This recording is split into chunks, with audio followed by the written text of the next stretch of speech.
مولا کائنات امام المشارق والمغارب میرے آقا مولا صلی اللہ تعالیٰ علیہ وسلم نے مدینہ پاک کی ناکہ بندی کروا دی۔ حضور نے فرمایا اب مدینے کے اندر کوئی آئے گا تو اس سے بھی پوچھ گچھ ہوگی، مدینے سے باہر کوئی جائے گا تو بھی اس سے بھی پوچھ گچھ ہوگی۔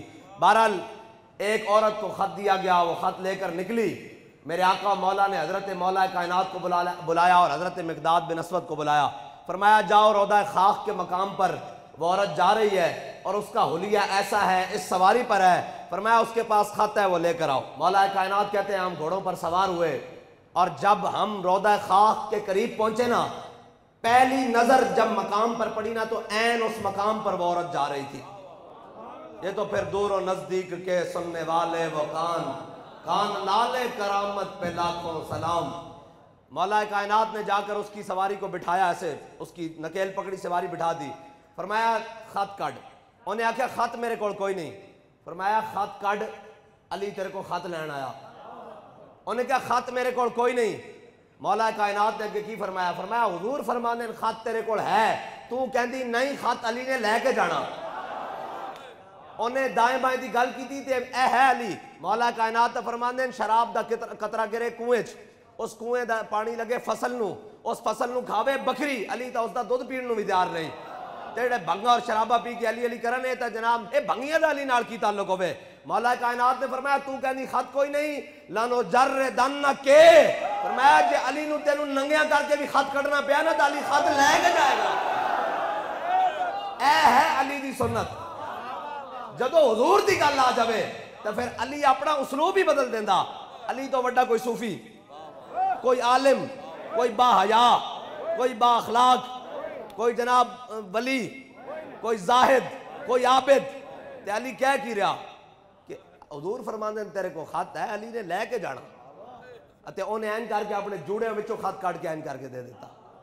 اے علی دی سنت اے وے کہ جدوں بھی کوئی حضور دے دشمن دی گل آ جاوے انہوں گل علی طرح کرنی اور صدہ ہو جائے گا۔ مولا کائنات دی تشان وراول ورائے نا، اقبال کہندا قطرہ آب وضوء کمبر ہے، کہندا مولا کائنات رضی اللہ تعالیٰ عنہ مولا کائنات دے غلامن کمبر، کہندا قطرہ آب وضوء کمبر ہے۔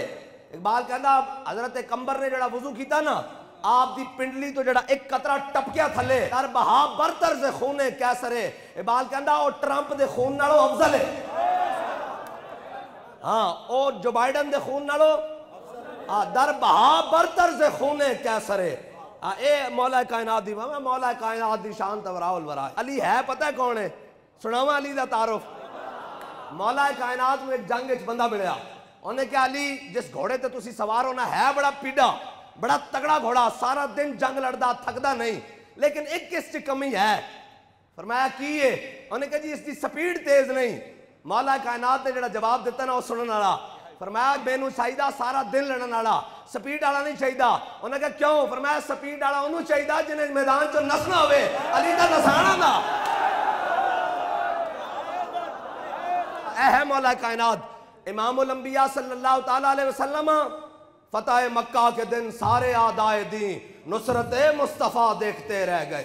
این کر کے امام الانبیاء مکہ داخل ہو رہے ہیں، بیت اللہ داخل ہو رہے ہیں، اور حضور دی سواری دے سامنے ہو حضرت امیر حمزہ دی صاحبزادی گزری جائیں کر کے۔ حضور نے مولا کائنات والے کیا فرمایا علی ادھر آؤ گل سنو، فرمایا علی اے امیر حمزہ دی صاحبزادی نو میری اکھاں دے سامنے ہٹا دیو، جے دوبارہ میں نظر آئیں تو میں اہل مکہ دے قتل دا حکم دے دیاں گا۔ حضور نے اتنا پیار ہے حضرت امیر حمزہ دے نال، فرمایا جے دوبارہ انہوں نے دی صاحبزادی میں نظر آئے تو میں نے اپنا چچا یاد آ گیا، دوبارہ نہ اے مولا کائنات اس موقع تے پھر اگے اور جڑا حبل بت سی نا وہ کعبے دی چھت تے ہوتے زنجیرہ نہ بدے ہویا سی، تے میرے آقا مولا صلی اللہ تعالیٰ علیہ وسلم مولا کائنات آئے، عرض کی تھی یا رسول اللہ اے جڑا حبل بت ہے نا اے تسی اپنے ہاتھ نال توڑو۔ مولا کائنات نے عرض کی تھی حضور ایتھے قدمین مبارک رکھو، علی کھڑا ہوئے گا آپ اپنے ہاتھ نال حبل نو توڑو۔ تے مولا کائنات تے جناب کندھیا تے جدو امام الانبیاء نے قدم رکھے نا تے مولا کائنات اٹھن لگے تے اٹھ نہیں سکے کیونکہ بار نبوت ہے۔ حضور تھلے تشریف لائے، فرمایا علی تسی آؤ میرے کندھیا دے، اے اعزاز دیتا حضور نے۔ مولا کائنات نے قدم رکھے، حضور این کر کے کھڑے ہونے لگے، انہیں فرمایا علی کعبے دی چھت تک ہاتھ پہنچ گیا تے اے ہے علی، فرمایا یا رسول اللہ کعبہ تے کجا اگر اجازت ہوئے تے علی عرش مولا نو ہاتھ لا لوے۔ مولا کائنات اشعار پڑھ دے ہویا جدو عمر بن عبد ود نو مار کے نکلے نا اس گرد و غبار چو باہر تے حضور نے دیکھیا کہ علی فاتحانہ انداز چارن ذوالفقار نو لہران دے ہویا اور رجز پڑھ دے آئے نا تے حضور نے دیکھیا مولا کائنات دے چہرے نو تے حضور نے کی فرمایا پھر خندق دے موقع تے فرمایا درب علی جن یوم الخندق افضل من عبادت الثقلین. اے ثقلین دا پہلے معنی سمجھ لو. ثقل آخدن طاقت نو. ثقلین دو طاقت دا مجموعہ ایک انسانہ دی طاقت ہے ایک جنہ دی طاقت ہے. میرے آقا و مولا نے فرمایا درب علی جن یوم الخندق افضل من عبادت الثقلین. فرمایا ایک گل بڑی عجیب ہے. علی نے ساری زندگی نمازاں بھی پڑھیاں روزے بھی رکھیں زکاتاں بھی دیتیاں حج بھی کیتیں مولا کائنات حاجی بھی نمازی بھی زاہد بھی عابد بھی صوفی بھی. لیکن حضور نے کدی یہ نہیں فرمایا. لیکن جدو عمر بن عبد ود نو این کر کے تلوار ماری نا یہ بھی تاریخ وچ لکھا ہویا کہ عمر بن عبد ود نے مولا کائنات تے وار کیتا. جواباً مولا کائنات نے وار روکیا. پھر جدو مولا کائنات نے وار کیتا نا اس نے خود پایا ہویا سی تے مولا کائنات دی ذوالفقار خود تو چلی اتھوں چلدیاں ریڑھ دی ہڈی تک دو حصے کر دیتے. انہوں پتہ نہ لگیا ہویا کہ انہیں جدو جنبش لئی تے ایک حصہ ادھر گریا اور ایک حصہ ادھر گریا. تو حضور نے فرمایا درب علی جن یوم الخندق افضل من عبادت الثقلین. فرمایا علی نے جڑی آج خندق ایک ضرب لائی نا میرے دشمن نو اس ثقلین کی عبادت نالو افضل ہے. نہیں سمجھے جتنی جنہ اور انسانہ نے روئے زمین تے عبادت کی تھی علی دی ایک ضرب اس عبادت نالو افضل ہے.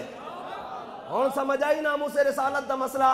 ایک کہتے ہر ویلے ناموس رسالت دا مسئلہ اور میں کہا جھلے ہو تسی ساری زندگی جناب مسلح جناب سجدے رگڑو جائے کہ زاہداں بہزار اربعی رسن مستے شراب عشق بیک ہمی رسن. ساری زندگی گوٹے گڈے رگڑو متھے رگڑو اتھے نہیں پہنچ سکتے جتھے بابا جی نے ایک سال ہے میں فیض آباد بہ کے اور افضل اس واسطے کہ حضور دی عزت واسطے. اگر اے افضل نہ ہوندا تو جناب ساری زندگی پیری کی تھی فقیری کی تھی خانقاہ چلائی جناب مرید بنائے عالم جناب نمازاں کرائیاں پیر جماعت علی شاہ صاحب اتنے بڑے پیر این کر کے جدو غازی علم الدین دے جناب جنازے دے کوڑ آئے تھے لوگوں نے این کر کے جناب چہرے تو کپڑا ہٹایا فرمایا اوے جماعت علی شاہ چہرہ نہیں دیکھے گا پیر دیے تڑیاں کھولو. پیروں دے چمڑے دے لوگوں نے کہا شاہ جی ترخان دے منڈے دے پیر چم دیو. فرمایا گل لے نہیں چہرہ امام الانبیاء نے چمنے جماعت علی شاہ پیر چمنے گا. اے ہے ناموس رسالت دی گل. ہاں ایک گل تو پھر جناب حافظ شرازی کہندا جائے کہ زاہداں بہزار اربعی رسن. مولا کائنات ساری زندگی عبادت کی دیا ہیں جی سارا کچھ کیتا لیکن ایک ضرب لائی. حضور نے فرمایا اے علی دی ضرب ثقلین دی عبادت نالو افضل ہے. بس حضور دی ناموس تے پیرا دینا اے ہر سانس نال فرض ہے. اے تا خدا ہی جانے قیامت والے دن اللہ تعالیٰ بلا کے انہاں نو کی اجر دے گا انہاں دا اجر کی ہوئے گا. اے تا میرے آقا مولا نے فرمایا نا جنہاں نے جڑے ہتھیار نال دنیا تے جہاد کیتا نہیں سمجھ آئی مولا کائنات قیامت والے دن کے اپنا ذوالفقار این موڑے تے رکھ کے آن گے این کر کے موڑے تے. حضرت ابو دجانہ بھی اپنی تلوار رکھی ہوئے گی. اس طرح چلدیاں غازی علم الدین نے اپنا خنجر این کر کے رکھا ہوئے گا. اے جناب چلدیاں ممتاز قادری نے جناب وہ اپنی ایس ایم جی ایتھے رکھی ہوئے گی. اے حضور دی عزت و ناموس دا مسئلہ وراء الورا ہے. اس واسطے علی کون ہے علی ہے. علی دی شان سننی ہوئے نا تو 10 منٹ ساڑھے کوڑا ہوئے اے سارے بھول جان گے انہوں نے کی پتا ہوئے علی دی شان کی ہے. بابا جی فرماتے تھے علی دی شان بیان کریں گے اسی جے بیٹھے گھر نہ تڑپ جان کے گل ہوئی یار. جناب بنے گی محبان 4 یار کی قبر جو اپنے سینے میں یہ 4 باغ لے کے چلے. بس ساڑھے جناب دل دے 4 والن نا ایک کے چرمہ کے جناب سیدنا صدیق اکبر دی دوسرے عدالت فاروق اعظم دی تیسرے حیا دی رمک دوڑ دی خون دوڑ دا عثمان غنی دا تے جناب جڑا چوتھا اور سکیے مولا کائنات دی محبت اور شجاعت دوڑ دی. بس اے یہ جناب بنے گی محبان 4 یار کی قبر ہیں جی جو اپنے سینے میں یہ 4 باغ لے کے چلے. اللہ تعالیٰ مجھے اور آپ کو حضور کے ساتھ سچی پکی غلامی کرنے کی توفیق عطا فرمائے اور حضور کے ساتھ جس طرح مولا کائنات نے اس کو جواب دیا نا عورت کو جب حضور کی بات آ جائے تو یہ ایسا ہی جواب دینے کی توفیق عطا فرمائے.